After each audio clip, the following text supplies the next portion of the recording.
السلام علیکم ناظرین، آج 3 موضوعات ہم آپ کے سامنے رکھیں گے جو یقینی طور پر اہمیت کے حامل ہیں اور اس وقت جو ملک کو درپیش چیلنجز ہیں ان کے ساتھ ان کا براہ راست تعلق ہے۔ بلوچستان نیشنل موومنٹ کے سربراہ کا بیان بھی ہم آپ کے سامنے رکھیں گے، اور اس کے علاوہ جو اہم پیش رفت ہو رہی ہے بلوچستان کے حوالے سے آپ کو بتا چکے ہیں ہم کہ ڈاکٹر ماہرنگ بلوچ جو بلوچستان یکجہتی کمیٹی کی سربراہ ہیں ان کو گرفتار کیا گیا، ان کے دیگر جو ان کے ساتھی بھی گرفتار ہوئے بلوچستان سے۔ پھر جو پیش رفت سامنے آئی ہے وہ سمیع الدین بلوچ جو بلوچ یکجہتی کمیٹی کی ایک دوسری سینئر رہنما، ان کو بھی گرفتار کیا گیا۔ اس کی وجوہات کیا ہیں، یہ کیا پیغام دیا گیا ہے حکومت کی جانب سے، جو ریاست کا جو نیریٹو ہے وہ کیا ہے، وہ بھی ہم آپ کے سامنے رکھیں گے۔ اس کے علاوہ جیو نیوز جنگ گروپ آپ جانتے ہیں کہ کسی تعارف کا محتاج نہیں ہے اور قومی میڈیا میں اس کا ایک نمایاں مقام ہے۔ شاہ زیب خانزادہ کا جو پروگرام آج شاہ زیب خانزادہ ہے وہ بھی آپ جانتے ہیں کہ اس کی بھی ایک اپنی ویورشپ ہے، مگر 7 اکتوبر 2023 کے حوالے سے جس طرح سے شاہ زیب خانزادہ نے اپنے پروگرام میں ذکر کیا حماس کو جو دہشت گرد تنظیم کہا، اس کی کیا وجوہات ہو سکتی ہیں، اس کے جو تانے بانے ہیں وہ کہاں سے جڑتے نظر آ رہے ہیں، اس پر بھی گفتگو کی جائے گی۔ تیسرا جو معاملہ ہے، آپ جانتے ہیں کہ قومی سلامتی کی پارلیمانی کمیٹی کا اجلاس ہوا جس میں بلند و بانگ دعوے کیے گئے اور یہ کہا گیا کہ ایک متفقہ جو نیریٹو ہے دہشت گردی کے حوالے سے بلوچستان اور خیبر پختونخوا میں جو جاری حالات ہیں اس کے حوالے سے پیش کیا جائے گا، اور پھر ہم دہشت گردوں کو، انتہا پسندوں کو شکست دیں گے، مگر ایسا شاید ہوا نہیں ہے۔ اس کی وجوہات کیا تھیں اور بلاول بھٹو کی اب جو نئی تجویز سامنے آئی ہے وہ کس حد تک قابل عمل ہے، اس پر گفتگو کی جائے گی۔ اسی سے ذکر کرتے ہیں جو ہماری جو قومی سلامتی کی جو پارلیمانی کمیٹی کا اجلاس جو ہے اس کی جو اہمیت ہے، اس کے جو پہلا ہم ٹاپک اپنا ڈسکس کریں گے۔ لیکن اس سے پہلے ایک درخواست آپ سے یہ کرنی ہے کہ اگر آپ نے اس چینل کو سبسکرائب نہیں کیا تو یہ چینل سبسکرائب کریں اور بیل آئیکن کو بھی پریس کریں اور اپنے دوستوں سے جو قریبی عزیز ہیں ان کے ساتھ بھی شیئر کریں۔ ناظرین، جو بلاول بھٹو کی تجویز اب سامنے آئی ہے کہ جناب پی ٹی آئی کے درمیان اور حکومت کے درمیان وہ ایک پل کا کردار ادا کر سکتے ہیں، ثالثی کا کردار انہوں نے کہا ہے کہ وہ ادا کریں گے، اور اس کی بنیادی وجہ یہ کہا ہے کہ دہشت گردی ایک بڑا معاملہ ہے۔ پی ٹی آئی پر انہوں نے طنز کرتے ہوئے یہ بھی کہا ہے کہ پی ٹی آئی اپنی جو بانی ہے اس کی رہائی سے ہٹے بھی اور دیگر جو قومی معاملات ہیں اس کے حوالے سے وہ اپنا کردار ادا کرے۔ بلا شبہ یہ ایک نیریٹو بڑا اہم ہے کہ پاکستان میں اس وقت جو مسائل ہیں، دہشت گردی ہے، انتہا پسندی ہے، بلوچستان اور خیبر پختونخوا جس طرح سے جل رہا ہے اس میں ہماری جو سیاسی قیادت ہے اس کو آگے بڑھنا ہوگا۔ مگر جیسے کہ بلاول بھٹو بھی کہہ چکے ہیں کہ پی ٹی آئی نے اس سے قبل جو اجلاس تھا جس میں آرمی چیف بھی شریک تھے، ہماری جو دیگر جو قانون نافذ کرنے والے اداروں کے سربراہان ہیں، خفیہ ایجنسیوں کے جو سربراہان ہیں وہ بھی شریک تھے، تو اس اجلاس کی بھی بڑی اہمیت تھی۔ مگر پی ٹی آئی نے پہلے نام دیے، اس کے بعد اس نے وڈرا کیا اور پھر یہ کہا کہ جب تک عمران خان کو پیرول پر رہا کر کے اجلاس میں شامل نہیں کیا جائے گا اس وقت تک وہ اس میں اجلاس میں شریک نہیں ہوں گے۔ اب جو بلاول بھٹو صاحب کی جو تجویز ہے اس پر کس حد تک عمل درآمد ہو سکتا ہے، جو رانا ثناء اللہ ہے جو وزیر اعظم کے مشیر ہیں، انہوں نے یہ کہا ہے کہ بلاول بھٹو خود حکومت میں، یہ ناظرین یہ جملہ بھی بڑا اہم ہے کہ مسلم لیگ جو ہے وہ یہ اس بات کی دعوے دار ہے اور یہ زمینی حقیقت بھی ہے کہ بلاول بھٹو اگرچہ بظاہر حکومت سے لا تعلق کبھی کبھار نظر آتے ہیں مگر خود وہ حکومت کا حصہ ہیں۔ اگر وہ حکومت کی سپورٹ بند کر دیں، پاکستان مسلم لیگ نون کی جو حکومت ہے، تو یقینی طور پر حکومت کا دھڑن تختہ ہو سکتا ہے۔ اس پس منظر میں جو کہا گیا ہے رانا ثناء اللہ کا بیان، یہ بڑا کلیدی اہمیت کا حامل ہے۔ اب بلاول بھٹو پہ نے اگر یہ دعویٰ کیا ہے تو یہ ایک بڑی ذمہ داری ہے۔ پاکستان تحریک انصاف کس طرح سے مانے گی، پاکستان تحریک انصاف کو کیا دیا جائے گا، کیا یہ بات بھی درست ہے کہ کسی نہ کسی شکل میں پی ٹی آئی اور حکومت کے درمیان، قومی اداروں کے درمیان بات چیت کا عمل جاری ہے اور اس معاملے پر اتفاق و اتحاد، یعنی کہ قومی سلامتی کمیٹی جو پارلیمانی کمیٹی کا جو نیریٹو ہے، جو بیانیہ ہے، اس پلیٹ فارم پر اتفاق و اتحاد کی کوشش کی جا رہی ہے۔ آج جو ملاقاتیں ہوئی ہیں وہ بھی بڑی کلیدی اہمیت کی حامل ہے، جس میں جو عمران خان کی جو بہنیں ہیں ان کو نہیں جو ہے وہ اجازت دی گئی، مگر جو دیگر لوگ ہیں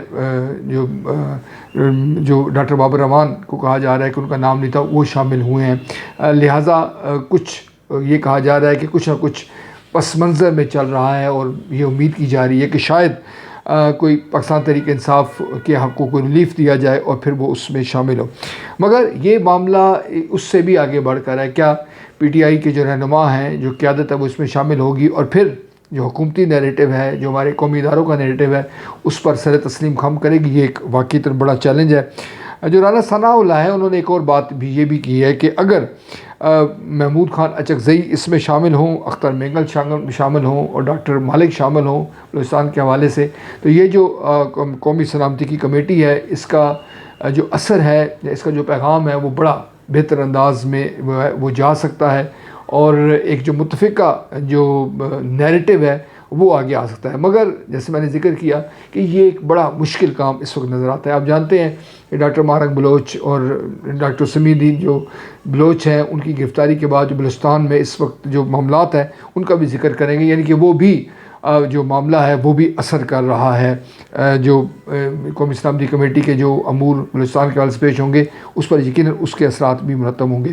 دوسرا جو معاملہ ہے ناظرین، وہ ہم آپ کے سامنے رکھیں گے، جو ہمارا جو جس کا آپ سے ذکر کیا گیا تھا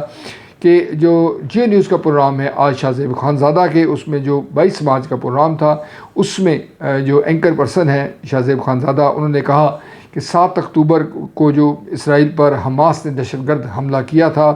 اور اس کے بعد ہی یہ ساری صورتحال جو ہے وہ خراب ہوئی. پھر انہوں نے ایران کو بھی کہا کہ ایران کا جو اثر رسوخ کی جو اس کی جو جن جماعتوں پر تھا، یعنی حماس، حزب اللہ یا حوثی جو قبائل ہیں ان پر تھا، وہ اب آہستہ آہستہ وہ کم ہو رہا ہے. اور جو مشرق وسطیٰ کی صورتحال بظاہر جو شاہ زیب خان زادہ نے کہا کہ کا ذمہ دار یا صورتحال کی خرابی کا ذمہ دار حماس کو قرار دیا ہے. اس پر سوشل میڈیا میں ایک تنقید، بھرپور انداز میں تنقیدی مہم شروع کی گئی. جیو نیوز پر تنقید کی گئی اور اس کے علاوہ شاہ زیب خان زادہ پر تنقید کی گئی اور یہ کہا گیا کہ عالمی سطح پر حماس کا اپنی سرزمین کو دفاع کرنا ان کا حق ہے اور یہ تسلیم شدہ حق ہے کہ اسرائیل ایک قابض فورس ہے. دنیا کا کوئی بھی شاید ملک یہ تسلیم نہیں کرتا کہ پورا جو اسرائیل ہے اس کی کوئی جسٹیفیکیشن موجود ہے. یہ جو اقوام متحدہ کی قراردادیں ہیں اس کے مطابق بھی یہ بات درست ہے کہ جو حماس ہے یا جو فلسطینی ہے، وہ ان کی جو مزاحمت ہے اس کو آپ رد نہیں کر سکتے. تو شاہ زیب خان زادہ کے حوالے سے اگر انہوں نے یہ بات کی ہے تو اس کی کیا وجہ ہے، یہ یقینی طور پر ڈسکس ہے. کیا ایک نقطہ نظر یہ پیش کیا جا رہا ہے کہ ایسا ہے کہ پاکستان کے عوام کا ذہن بنایا جا رہا ہے کہ حماس تو دہشت گرد ہے مگر اسرائیل جو ہے وہ مظلوم ہے، اور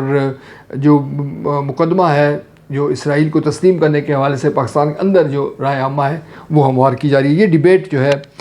وہ شروع ہو گئی ہے. جو اہم نقطہ ہے اس کا جو پہلو ہے وہ یہ ہے کہ یہ معاملہ، یعنی شاہ زیب خان زادہ نے ایسے وقت میں یہ اس قسم کے اپنے پروگرام میں یہ بیانات دیے ہیں یا جو رائے دی ہے جب پاکستان کے کچھ صحافی، فلم میکر جو ہے وہ اسرائیل کے دورے پر گئے ہیں اور اسرائیل نے تو اس کے حوالے سے کوئی تنظیم ہے اس نے بلایا تھا، مگر جو پاکستان کی جو وزارت خارجہ ہے اس نے اس حوالے سے دو ٹوک انداز میں کہا ہے کہ اس دورے کو وہ دیکھ رہے ہیں، یہ کیوں دورہ ہوا ہے، کیسے ہوا ہے، اس کے متعلق وہ عوام کو بتائیں گے، پاکستان کے عام آدمی کو بتائیں گے. مگر انہوں نے دو ٹوک انداز میں کہا کہ اسرائیل کو تسلیم کرنے کے حوالے سے ابھی تک پاکستان کا کوئی ارادہ نہیں ہے اور پاکستان سختی کے ساتھ ایسی کسی بھی اطلاع کی تردید کرتا ہے کہ اسرائیل کو تسلیم کر لیا جائے گا. یعنی تیسرا جو ٹاپک ہے اس پر آ جاتے ہیں کہ بلوچستان نیشنل موومنٹ کے سربراہ اختر مینگل نے احتجاجی مارچ کا اعلان کیا ہے، اور اس احتجاجی مارچ کی جو وجہ ہے وہ بلوچستان یکجہتی کمیٹی کی جو رہنما ہیں، جو سربراہ ہیں ڈاکٹر مارنگ بلوچ، ان کو کی گرفتاری ہے جو بلوچستان میں ہوئی ہے. اور اس کے بعد جو سمیع الدین بلوچ تھی ان کو گزشتہ روز گرفتار کیا گیا تھا، مگر آج جب ان کو پیش کیا گیا عدالت میں تو عدالت نے ان کو رہا کرنے کا جو ہے حکم دے دیا. مگر بعد ازاں جب وہ دوبارہ ان کو رہا کرنے کے حوالے سے جب وہ باہر آنے لگی تو سندھ کی جو پولیس ہے ایک بار پھر نقص عمل کے تحت ان کو گرفتار کر لیا گیا ہے. اور اس وقت جو وہاں پہ عدالت میں دھکم پیل بھی ہوئی اور جو سمیع بلوچ ہے انہوں نے میڈیا سے بھی بات کی کہ جناب ہماری تحریک جاری و ساری ہے اور اس حوالے سے اگر ہمیں گرفتار کیا جائے گا تو یہ تحریک نہیں رکے گی. جو بلوچستان کی صورتحال ہے، اب جو حکومت ہے، جو صوبائی حکومت ہے، جو وفاقی حکومت ہے، آپ جانتے ہیں کہ ان کا ایک نیریٹو ہے کہ بلوچستان یکجہتی کمیٹی BLA کا سیاسی ونگ ہے، یہ ان کا پوائنٹ آف ویو ہے، اور یہ جو معاملات خراب ہو رہے ہیں یہ دونوں جو ہے بلوچستان یکجہتی کمیٹی اور BLA دونوں کی کارستانی ہے، لہٰذا قانون کا جو نفاذ ہے وہ عمل میں آئے گا۔ بلوچستان کے جو آج کے دن جو بلوچستان کے مختلف علاقوں میں ہڑتال رہی ہے، اور اس ہڑتال کی کال جو ہے بلوچستان نیشنل موومنٹ نے دی تھی، اور اب اعلان کیا گیا ہے کہ جمعرات کے روز بلوچستان بھر میں احتجاجی مظاہرے کیے جائیں گے۔ اس کے علاوہ یہ بھی کہا گیا ہے کہ 28 مارچ کو خضدار کے علاقے وڈ سے لے کے کوٹہ تک لانگ مارچ کیا جائے گا۔ ڈاکٹر جو سردار اختر مینگل ہیں وہ یہ کہہ رہے ہیں کہ ہم جو ہے وہ ہماری جو خواتین ہیں، یعنی کہ ڈاکٹر مارنگ بلوچ ہیں، سمیع الدین بلوچ ہیں، یا دیگر جو خواتین ہیں، ان کو رہا کیا جائے اور بلوچستان کے مسائل کو حل کیا جائے۔ ہونا یہ چاہیے یقینی طور پہ ناظرین کہ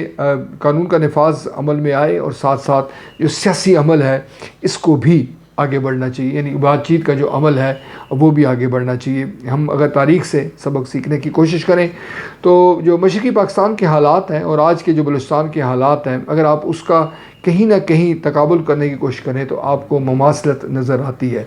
ہم اگر یہ کہیں گے کہ یہ دشمن کی کارستانی ہے، بھارت کی ایجنسیاں ہیں، تو یقینی طور پہ ہوں گی، جیسے ہم نے اس پلیٹ فارم پر بارہا ذکر کیا ہے، مگر جو ہمارے اندر خرابیاں ہیں، جو ہمارے اندر کی کمزوریاں ہیں، ان کو بارگاہ دور کرنا ہوگا۔ بلوچستان کے عوام، بلوچستان کے جو لوگ ہیں وہ ہمارے اپنے لوگ ہیں، گلے شکوے شکایات یقینی طور پر اس سے انکار نہیں کیا جا سکتا، مگر جو اپنے لوگوں کو گلے لگانا، ان کے جائز شکوے کو دور کرنا، یہ بہت ضروری ہے۔ ہماری جو سیاسی جماعتیں ہیں، ہماری جو لیڈرشپ ہے، ہماری جو دیگر جو فیصلہ ساز ادارے ہیں، وہ یقیناً اس حوالے سے سوچ رہے ہوں گے اور قوم کو خوشخبری ملے گی۔ طاقت کا استعمال، ناظرین، سیاسی معاملات میں طاقت کا استعمال کی کوئی بھی حمایت نہیں کرتا۔ جیسے میں نے پہلے ذکر کیا کہ مشرقی پاکستان میں ہم نے طاقت کا استعمال کر کے دیکھ لیا، ہم نے سیاسی مسائل کو نظر انداز کیا اور طاقت کے ذریعے مسائل کو حل کرنے کا کوشش کی، جس کے نتیجے میں یقینی طور پر ہمیں جو ہے وہ شکست ہوئی، ہمارا جو بیانیہ ہے وہ دفن ہوا، مشرقی پاکستان بھی الگ ہوا اور دنیا بھر میں ہماری رسوائی بھی ہوئی۔ لہٰذا معاملات کو جو سدھارنے کے حوالے سے ہماری جو قومی قیادت ہے وہ یقیناً تیار ہے، مگر بلوچستان یکجہتی کمیٹی، بلوچستان کی جو دیگر لیڈرشپ ہے اس کو بھی آگے بڑھنا ہوگا۔ ہم جو دیگر جو پاکستان کے جو لوگ ہیں، ذمہ داران جو لوگ ہیں، ان کو بھی آگے بڑھیں گے وہ تو یقیناً کوئی مثبت خبر، کوئی بہتر جو مستقبل ہے اس کی نوید سنائی جا سکتی ہے۔